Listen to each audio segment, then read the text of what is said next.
अपनी आत्मा को परमात्मा में विलीन करने का प्रयास कर रहे थे। दिन, महीने और वर्ष बीतते गए। उनका आसन प्रकृति की हर मार, हर बदलाव को सहता रहा। परंतु जहां भी धर्म का प्रकाश उज्जवल होता है, वहां अधर्म के अंधेरे को सहन नहीं होता। उस समय भयंकर आसुर नामक एक क्रूर राक्षस था। उसका नाम ही उसके स्वरूप को दर्शाता था, जो केवल भय का साम्राज्य स्थापित करना जानता था। उसकी हंसी पत्थरों को भी तोड़ देने वाली थी और उसकी उपस्थिति मात्र से वातावरण में एक अजीब सी घुटन पैदा हो जाती थी। उसने ऋषि शिवानंद की तपस्या को भंग करने का बीड़ा उठाया। उसे यह स्वीकार नहीं था कि कोई इतनी शांति और पवित्रता के साथ प्रभु का स्मरण करे। भयंकर आसुर पहले धीमी धीमी चाल से आया। उसने ऋषि के चारों ओर अपनी माया का जाल बिछाना शुरू किया। पहले उसने सुंदर अप्सराओं को भेजा, जो मधुर संगीत और नृत्य से ऋषि का ध्यान भटकाने लगी। ऋषि शिवानंद ने अपनी पलकें भी नहीं खोली। उनका ध्यान अडिग रहा। राक्षस चिरा, क्रोधित हुआ। उसने अब और क्रूर तरीके अपनाने शुरू किए। रात के समय जब हिमालय की शांति और भी गहरी हो जाती थी, भयंकर आसुर अपनी भयानक गर्जनाओं से ऋषि के एकाग्रता को तोड़ने की कोशिश करता। उसकी हंसी इतनी विभत्स थी कि मानो पर्वत भी कांप उठे।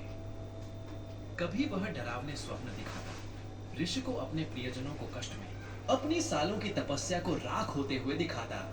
ऋषि जागते, उनकी आत्मा कांप उठती, पर अगली ही सांस में वे ओम नमः शिवाय जपते हुए फिर से ध्यान में लीन हो जाते।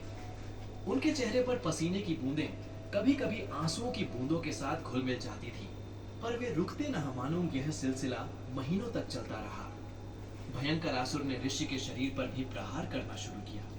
कभी वह अदृश्य रूप से पत्थरों से उन्हें मारता, कभी बर्फीले तूफानों को उनकी कुटिया की ओर मोड़ देता, जो उनके नग्न शरीर को चीरने को आतुर होते। ऋषि शिवानंद कष्ट सहते रहे। उनका शरीर लहूलुहान हो जाता, हड्डियों में दर्द असहनीय हो उठता, पर वे जानते थे कि यह अग्नि परीक्षा है। यह मेरी आस्था की परीक्षा है प्रभु, वे अपने अंदर ही अंदर कहते। मैं हार नहीं मानूंगा। धीरे धीरे राक्षस ने अपनी क्रूरता की सारी हदें पार कर दी। उसने ऋषि के मन में संदेह के बीज बोना शुरू किया। क्यों कर रहा है तू यह तपस्या? उसकी आवाज ऋषि के मन में गूंजती। क्या मिला है तुझे? देख, तेरा शरीर क्षीण हो गया है। तेरा भगवान कहाँ है? क्या वह तुझे बचाने आएगा? तू अकेला है, नितांत अकेला। ये शब्द बाणों से भी अधिक तीखे थे। ऋषि शिवानंद का मन विचलित होने लगा।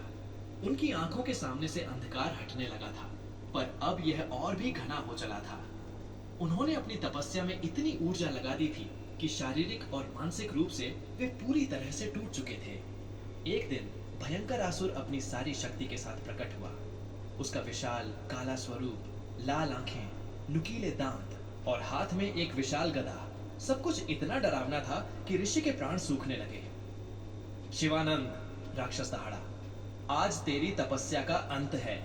आज तेरी आस्था का अंत है।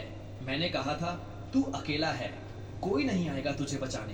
तेरा यह भगवान, यह विश्वास सब झूठा है। ऋषि शिवानंद की आंखें बंद थीं, पर वे सब कुछ देख रहे थे। उनका शरीर कांप रहा था, उनकी सांसें तेज हो गई थीं। उनके हृदय में एक भयानक कोलाहल मच गया था। डर, निराशा और एक अंतिम उम्मीद की धीमी सी लौ जो बुझने को थी। उन्होंने सोचा, क्या सचमुच मैं अकेला हूं? क्या मेरी सारी तपस्या व्यर्थ हो गई?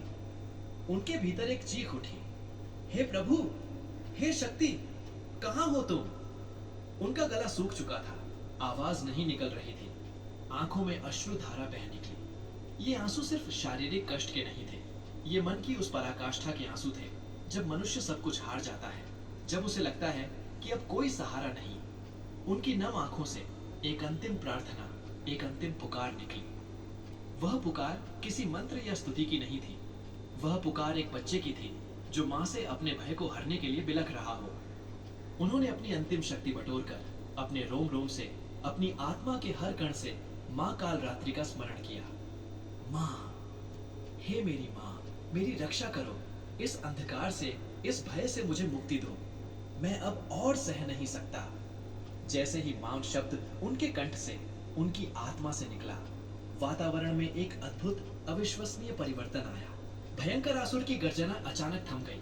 चारों ओर एक गहरा भयानक सन्नाटा छा गया, जो किसी तूफान से पहले की खामोशी जैसा था।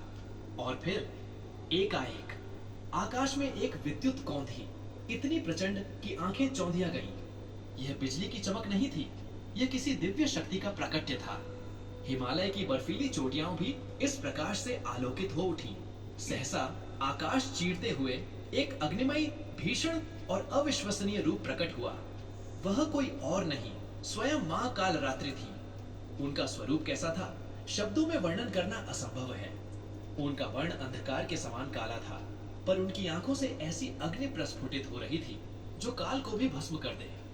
उनके केश खुले हुए थे, बिखरे हुए, मानो ब्रह्मांड की समस्त ऊर्जा उनमें समाहित हो।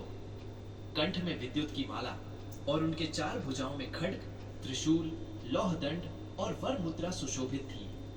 उनके श्वास से अग्नि की लपटें निकल रही थीं और उनकी जिह्वा बाहर निकली हुई थी। रक्त की लालिमा से युक्त एक भयानक अट्टहास से पूरा ब्रह्मांड गूंज उठा। हा हा हा।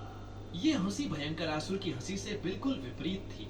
यह दुष्टों के लिए काल थी और भक्तों के लिए अभय दान। भयंकर आसुर, जो अभी तक अपनी जीत पर इतरा रहा था, इस भीषण रूप को देखकर झर हो गया। उसकी आंखों में पहली बार भय का संचार हुआ। वह कांप उठा। उसने कभी ऐसी शक्ति की कल्पना भी नहीं की थी। मां कालरात्रि की आंखों में क्रोध की अग्नि जल रही थी। उस अधर्म के प्रति जिसने उनके भक्त को इतना सताया था, एक पल का भी विलंब नहीं हुआ। मां कालरात्रि ने अपनी एक गर्जना से भयंकर आसुर को स्तब्ध कर दिया। उनके खड्ग की एक ही वार से राक्षस का विशाल शरीर दो टुकड़ों में कट गया। उसका रक्त पृथ्वी पर फैला, पर मां के क्रोध के सामने वह एक बूंद से अधिक कुछ नहीं था।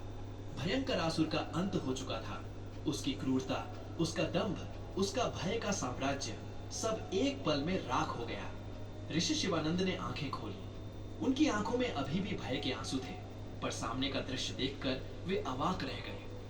जहां कुछ पल पहले एक विकराल राक्षस खड़ा था, वहां अब केवल राख का ढेर था।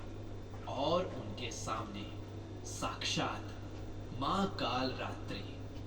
उनका भीषण स्वरूप अब भी था, पर उनकी आंखों में एक अद्भुत करुणा थी। एक मां का अनमोल प्यार था, जो अपने बच्चे को विपदा से बचाकर देख रही हो। ऋषि शिवानंद टूटकर वहीं घुटनों के बल बैठ गए। आंखों से अश्रुधारा अब श्रद्धा और कृतज्ञता की बह रही थी। वे कुछ बोल नहीं पा रहे थे। उनका गला रुंध गया था। उनकी सारी तपस्या, सारा त्याग अब इस एक क्षण में परिपूर्ण हो गया था। उन्होंने अपनी मां को पा लिया था। मां कालरात्रि ने अपना रौद्र रूप थोड़ा शांत किया। वे ऋषि के समीप आई। उनके चरण कमल प्रकाश से दमक रहे थे।